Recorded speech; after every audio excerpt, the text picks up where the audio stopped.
আসসালামু আলাইকুম এভরিওয়ান, আশা করি তোমরা সবাই ভালো আছো। সো তোমরা জানো যে আমাদের এইচএসসি ফিজিক্সের একটা গতিবিদ্যার একটা কোর্স চলতেছিল। সো আজকে হচ্ছে সেই ধারাবাহিকতায় আমাদের 3 নম্বর ক্লাস। সো তোমরা জানো আমরা গত ক্লাসে প্রাস শুরু করছিলাম, দ্বিমাত্রিক গতি নিয়ে আলোচনা করে দিয়েছিলাম। সো আজকে আমরা সেই প্রাসের কিছু সমীকরণ নিয়ে আলোচনা করব, যে সমীকরণগুলা বেসিক্যালি ব্যবহার করে আমরা কি করি, আমরা হচ্ছে ম্যাথগুলোকে সলিউশন করি। ওকে, সো চলো আমরা প্রথমেই আমরা এখানে একটা স্লাইড দেখতে পারতেছি। সো এই স্লাইড থেকে বেসিক্যালি আমাদের ব্যাপারগুলো একটু বুঝতে হবে। সো চলো প্রথমেই আমরা দেখো এখানে একটা প্রাস চিন্তা করতে পারি। ধরো আমার এইখানে একটা বস্তু বা একটা বল টাইপের কিছু একটা আমরা এখানে রাখতে পারি। সো এই বলটাই বেসিক্যালি ধরো আমি যদি বলি যে এই বলটাকে আমি এখান থেকে তির্যকভাবে কী করব, আনুভূমিকের সাথে আমি থ্রো করব। সো আমি একটু থ্রো করে দিই, এটা একটু থ্রো করে দেই, তির্যকভাবে আনুভূমিকের সাথে থ্রো করে দিচ্ছি। এইভাবে থ্রো করার পর টি সময় পরে বলটা এই জায়গায় গিয়ে পৌঁছাইছে।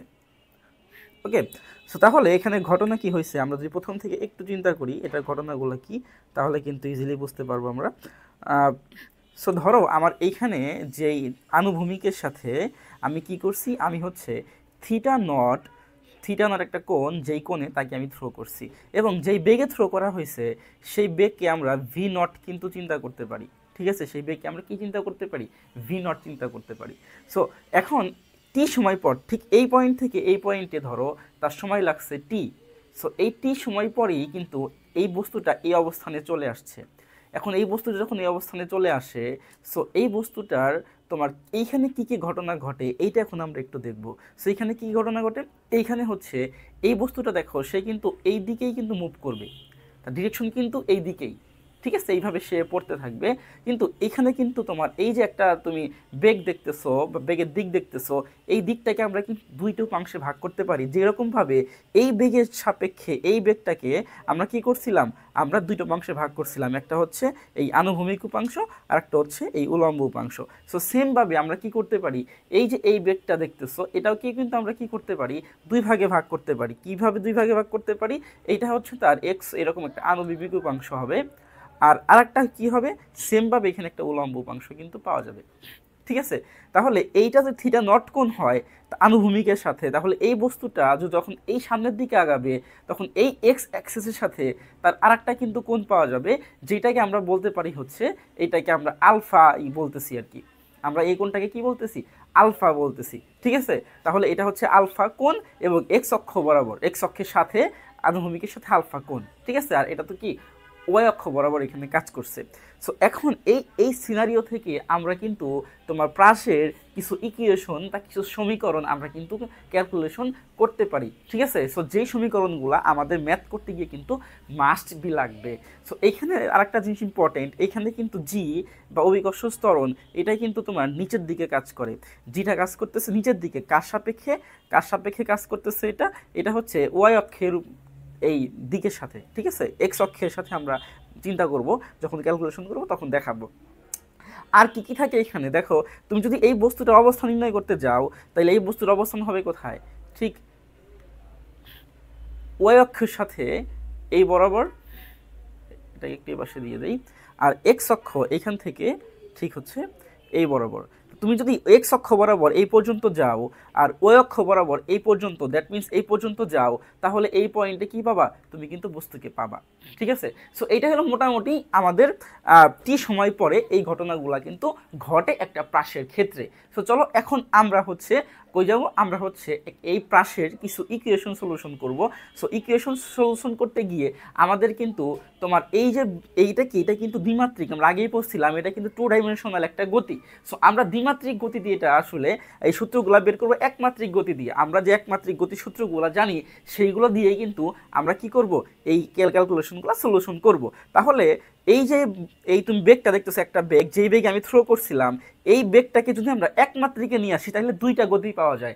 একটা হচ্ছে এক্স অক্ষ বরাবর গতি, একটা হচ্ছে এক্স অক্ষ বরাবর গতি, আর একটা হচ্ছে ওয়াই অক্ষ বরাবর গতি। আমরা এই দুইটা গতি পাবো যদি আমরা এই যে এই ভি নট বেগটাকে কি করি, ভি নট বেগটাকে আমরা দুইটা উপাংশে ভাগ করে দিই। তাহলে এক্স অক্ষ বরাবর তার যে গতি বা তার যে অবস্থান এটাকে আমরা লিখি হচ্ছে, এটাকে আমরা কি লিখবো, এটাকে লিখবো হচ্ছে তোমার V naught cos theta. V naught cos theta not, V naught cos theta not, ঠিক আছে। আর ওয়াই অক্ষ বরাবর তার যে সেটা হবে কি, সেটা হবে হচ্ছে V naught sine theta not. So এই দুইটা উপাংশে কি করতে পারি আমরা, এই বেগটাকে আমরা ভাগ করতে পারি। ওকে, সো আমরা একটা স্লাইডেও চলে যাই, আমরা একটা স্লাইড থেকে ওই জিনিসগুলো একটু দেখার চেষ্টা করব। আমাদের এখানে একটা স্লাইড আছে, দেখো দেখো। সো এটা হচ্ছে আদি অবস্থান, তোমরা দেখলেই বুঝতেছো যে এটা হচ্ছে কি রাশি, আদি বেগ, শেষ বেগ। সো আমরা এখানে বেসিক্যালি এইখানে যখন বস্তুটা থাকে তখন সে কিন্তু আদি বেগে থাকে, তাহলে আমরা আদি বেগটা নিয়ে চিন্তা করতেছি এখন। সো আদি বেগের জন্য আমার এক্স অক্ষ বরাবর, দেখো আনুভূমিক বরাবর বা এক্স অক্ষ বরাবর তার উপাংশ যেটা ভি নট কস থিটা, আমরা লিখছি এটা V naught cos theta not বা থিটা যেটা আমরা বলি, সমস্যা নেই। আবার ওই অক্ষ বরাবর যেটা থাকবে সেটা কি, সেটা হচ্ছে দেখো উলম্ব বরাবর, এটা হচ্ছে ভি নট সাইন থিটা। আচ্ছা আমরা থিটাই দিয়ে দিই, থিটা নট না দিয়ে আমরা থিটাই দিয়ে দিই। আচ্ছা সমস্যা নেই, এরকমই থাক। ওকে, আচ্ছা আমরা থিটা নট দিয়ে কাজ করবো, সমস্যা নেই। সো এখন আসো আমরা কি করব, আমরা এই পয়েন্টে যাওয়ার পরে আমরা এখন শেষ বেগ নিয়ে কাজ করব। এখানে কিন্তু শেষ বেগ আছে, তাই না? এইটাকে আমি শেষ বেগ দিচ্ছি টি সময় পর। তো এই জায়গায় ক্যালকুলেশনটা কি হবে, দেখো এই জায়গায় ক্যালকুলেশন হবে এই যে যেটা এক্স অক্ষ বরাবর কাজ করতেছে, যেটা এক্স অক্ষ বরাবর যেটা কাজ করতেছে এটাকে আমরা বলবো কি ভি কস থিটা। সো আমরা এখানে লিখে দেই যে ভি কস থিটা না হয়ে হবে এখানে কজ আলফা, কজ আলফা হবে, কারণ আমরা এইখানে থিটা ইউজ না করে আলফা ইউজ করবো আর কি। এখানে আমরা কোনটা আলফা দিছিলাম। আর এইটা কি হবে, এটা হবে হচ্ছে ভি সাইন আলফা, ঠিক আছে। তাহলে শেষ বেগ কি হলো ভি কজ আলফা, আর হচ্ছে উলম্ব বরাবর হবে কি ভি সাইন আলফা। তাহলে আমাদের আদি বেগ এবং শেষ বেগ কিন্তু আমরা ওয়ান ডাইমেনশন, মানে তোমার হচ্ছে এই এক্স অক্ষ বরাবর এবং ও অক্ষ বরাবর কিন্তু আমরা বের করে ফেলছি। এরপরে আসো আমরা যাব ত্বরণে। ত্বরণ কি, প্রথমে আমাদের হচ্ছে আনুভূমিক বরাবর ত্বরণটা কত, এই এক্স অক্ষ বরাবর ত্বরণটা কত হবে। এক্স অক্ষ বরাবর যদি আমরা ত্বরণ বের করি তাহলে দেখো এইখানে এক্স অক্ষ বরাবর ত্বরণ হচ্ছে আমাদের নর্মালি শূন্য। কোন ত্বরণ, অভিকর্ষ ত্বরণ। কিভাবে বুঝলাম এক্স অক্ষ বরাবর ত্বরণটা শূন্য, আমরা একটু এখান থেকে বোঝার চেষ্টা করি। দেখো এক্স অক্ষ বরাবর ত্বরণটা শূন্য কিভাবে হয়, ধরো আমি একটু অন্য কালার নেই, এটা এক্স অক্ষ, জি কাজ করতেছে নিচের দিকে, তাইলে দেখো জির সাথে এক্স অক্ষের 90 ডিগ্রি কোণ উৎপন্ন করে। তাইলে তুমি যদি এইখানে কজ 90 বসাও, কি বসাবা, যে কজ 90, সো কজ 90-র ভ্যালু কত, কজ 90-র ভ্যালু হচ্ছে তোমার কি জি কজ 90 হবে, এর ভ্যালু হবে 0, ঠিক আছে। তার মানে হচ্ছে আমরা এখানে কি লিখতে পারবো, আমরা লিখতে পারবো যে কজ হচ্ছে তোমার এক্স অক্ষ বরাবর তোমার ত্বরণ, এটা হচ্ছে 0। ওকে, সো এটা আমরা জি দেবো, এ না দিয়ে আমরা এটা জি দিতে পারি, সমস্যা নেই। এ না দিয়ে আমরা কি দিতে পারি, এটাকে জি দিতে পারি, এটা হবে জি, বুঝতে পারছো? আচ্ছা এরপরে চলো, এরপরে আমরা কি দেখব, এরপরে আমরা নর্মালি ওই অক্ষ বরাবর বা উলম্ব অংশ বরাবর ত্বরণ বের করি, সেটা কত, মাইনাস জি। মাইনাস জি কীভাবে হয়েছে এটাও দেখাই দিই। দেখো এইখান থেকে যদি আমরা আরেকটা কালার নেই, তো দেখো এইখানে জিটা কাজ করতেছে ওয়াইটা উপরে, জি কাজ করতেছে কি নিচে, তাহলে মধ্যবর্তী কোণ কত, মধ্যবর্তী কোণ হচ্ছে তোমার এখানে 180 ডিগ্রি। তো তুমি যদি এখানে 180 ডিগ্রি বসাও, 90-এর পরিবর্তে 180 বসাও, 180 বসাও, তাহলে এটার ভ্যালু কি আসে, মাইনাস জি আসে, ঠিক আছে। -1 আসবে, সেখান থেকে মাইনাস জি লিখছি। তার মানে আমরা এখানে দেখো উলম্ব অংশ বরাবর ত্বরণ, এটা কিন্তু আমরা মাইনাস জি লিখছি, ঠিক আছে।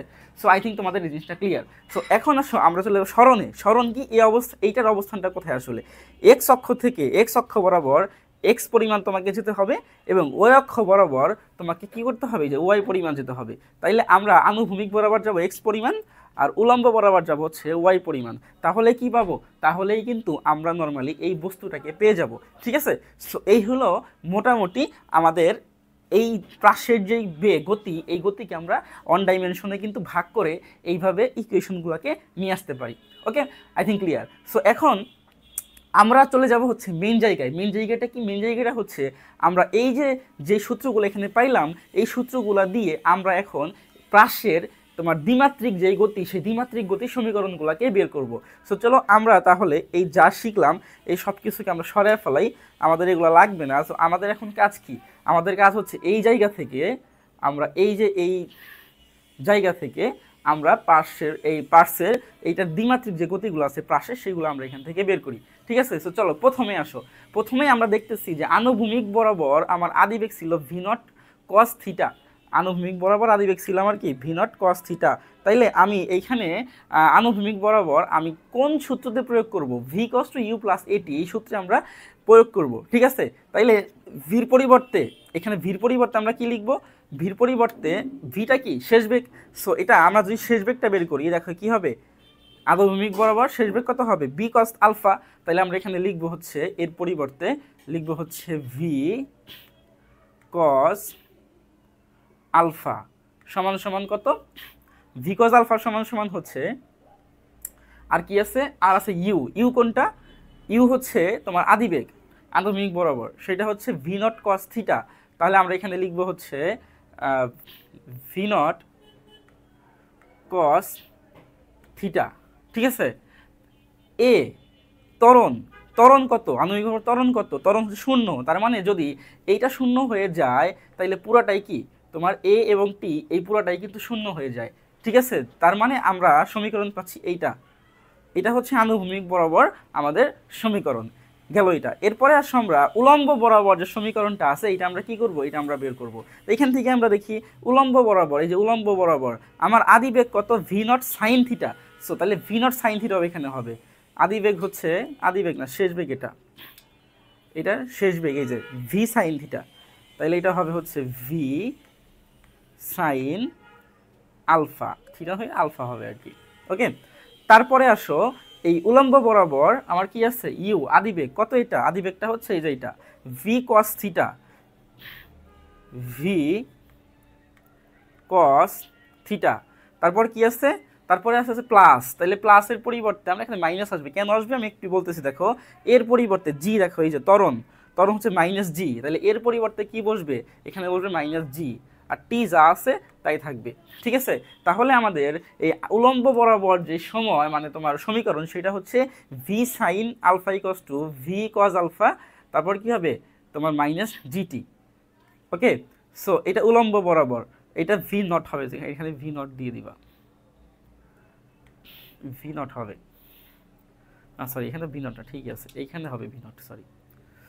ওকে, তাহলে আমাদের এই V cos two u t plus a t এই পুরো এই সূত্রে কিন্তু আমরা দ্বিমাত্রিক গতির সমীকরণ কিন্তু অ্যাপ্লাই করে ফেলছি। এরপরে চলো আমরা চলে যাব হচ্ছে ত্রিমাত্রিক বা দ্বিমাত্রিক গতির আর একটা ইকুয়েশন আছে, s equals to u t plus half a t square. এখানে আমরা এটা বসাবো। তাহলে প্রথমে আমরা যদি এটা বসাই তাহলে এখানে আমরা আর একটা কালার নিয়ে নেই। প্রথমে আমরা কি করব? এসটা আসলে কি? এস সমান সমান বের করবো আমরা। এস হচ্ছে তোমার নর্মালি কি, এটা হচ্ছে আমাদের স্মরণ। সো স্মরণ কত? দেখো তোমার যদি এক্স অক্ষ বরাবর বের করি তাইলে হচ্ছে এটা হচ্ছে এক্স। তাইলে আমরা এখানে এস এর পরিবর্তে কি লিখবো? এস এর পরিবর্তে লিখবো এখানে হচ্ছে এক্স সমান সমান, তারপর কি, তারপর ইউটি। ইউ কত আসলে এখানে? ইউ কোনটা? আনুভূমিক বরাবর ইউ, দেখো এই যে এইটা u, v naught cos theta, v naught cos theta. তাইলে ভি নট কস থিটা। ঠিক আছে, এরপর কি? এরপর হচ্ছে আমার চলে যেতে হবে হচ্ছে টি। টি তো থাকবেই, ভি নট কস থিটা, এখানে আমরা একটা ব্র্যাকেট দিয়ে এখানে টি দিয়ে দিব। তারপরে আসো half, plus half, plus half এখানে দিয়ে দিই, প্লাস হাফ এটাও থাকবে। কিন্তু কথা হচ্ছে এই যে এটা আছে না, এই এর জন্য বাকিগুলো কি হয়ে যাবে? জিরো হয়ে যাবে। কেন? কারণ আনুভূমিক বরাবর ত্বরণটা হচ্ছে শূন্য, এই জন্য আমাদের এই পুরা পার্টটা কি হয়ে যাবে? জিরো হয়ে যাবে। তাইলে আমাদের এখানে কি কি থাকবে না? আমাদের হাফ এগুলা কিন্তু রাখার কোনো প্রয়োজন নাই। তাইলে আমাদের এই এক্স অক্ষ বরাবর আমরা কি করছি? স্মরণ বের করে ফেলছি। এরপরে আসো ওয়াই অক্ষ বরাবর, ওই অক্ষ বরাবর উলম্ব বরাবর আমরা স্মরণ বের করব। সো ওই অক্ষ বরাবর যদি বলি উলম্ব বরাবর, তাহলে আমার স্মরণ হচ্ছে ওয়াই। তাইলে আমি এখানে লিখব হচ্ছে ওয়াই, ওয়াই সমান সমান কি হবে? ইউ। ইউ কত? আদিবেগ। ওই অক্ষ আদিবেগ কোনটা? আদিবেগ হচ্ছে এটা। তাহলে V naught sine theta, v not sine theta. ঠিক আছে, তারপর কি? টি। এটা আমি এখানে একটা ব্র্যাকেট দেব, ব্র্যাকেট দিয়ে এখানে টি লিখে দেব। তারপর প্লাস হাফ আছে, প্লাস হাফ। তারপর দেখো কি আছে? এ। এটা কত? এটা হচ্ছে জি। ও অক্ষ বরাবর জি কোনটা? জি হচ্ছে মাইনাস জি। ঠিক আছে, তাহলে এখানে আমি কি লিখব? প্লাস না দিয়ে আমরা এখানে ডিরেক্ট মাইনাস লিখে দেব, মাইনাস জি। তারপর কি হবে? টি স্কোয়ার। ঠিক আছে? তাইলে আমরা কিন্তু উলম্ব বরাবর যেটা আমাদের প্রাসের যে দ্বিমাত্রিক গতি সেটাও কিন্তু পেয়ে গেছি। সো এই হলো মোটামুটি আমাদের একটা প্রাস টি সময় পরে তার অবস্থান আমরা এইভাবে কি করতে পারি, আমরা এইভাবে বের করতে পারি। ওকে, আই থিঙ্ক তোমাদের এই ইয়াগুলো ক্লিয়ার, এবং এই সূত্রগুলো দিয়েই কিন্তু আমাদেরকে ম্যাথ সলিউশন করতে হবে। সো আশা করি তোমরা ক্লাসটা বুঝতে পারছো। আজকের ক্লাস এই পর্যন্তই। আগামী ক্লাসে আমরা প্রাসের উড্ডয়নকাল নিয়ে আলোচনা করব। তো সেই পর্যন্ত সবাই ভালো থাকবে। আসসালামু আলাইকুম।